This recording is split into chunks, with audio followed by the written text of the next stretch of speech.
ทองคำเซโปนเป็นมุมสูงทั้งหน้าจะเป็นภูเขาลูกนี่จะมีแต่เมืองมีแต่เล่ทั้งนั้นเลยมีแต่เล่ทองเล่คำเด้อทุกคนเด้อจุดที่ตั้งของโรงงานเมืองทองคำเซโปนก็สิประมาณนี้เด้อทุกคนเด้อโรงงานมันควันตัวโอ้เมืองน้ำกันกำลังผลิตอยู่ปูกับโรงงานทุกคนเอ้ยหลายคนผมก็เคยเห็นกะอยู่ไซเด้เพิ่นว่าอยู่เมืองวีระบุรีเด้อทุกคนเด้อ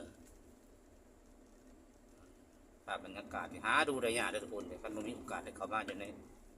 เมืองก็คือสิบ่ได้บันทึกภาพให้ท่านผู้ชมได้รับชมนำกันดอกเด้อมีโอกาสได้มาเฮ็ดเวียกอยู่พี่สำหรับเบาร้อนหนุ่มราวก็ได้เนาะก็เลยภาพบรรยากาศงามๆมาให้เบิ่งนำกันทุกคนเข้ามาก็จะลืมกดไลค์กดแชร์กดติดตามเด้อเนาะฝากเป็นคนกำลังใจให้สำหรับทำคลิปหรือว่าเจ้าของส่องแน่เนาะผมใจเนี่ยนิ้วโป้นิ้วนางของท่านส้มทุกท่านเนาะกดตึกกดไลค์กดแชร์คอมเมนต์มาได้เนาะทุกคนเนาะที่ชมมาได้การถ่ายภาพการบันทึกภาพความสัตย์ความละเอียดอ่อนอะไรก็ขอโทษขอไปนำการเบาการจาอยากของแขกก็ได้แล้วก็อยากติดคลิปก็เด้อเนาะคนหาถ่ายหมดได้อย่างนี้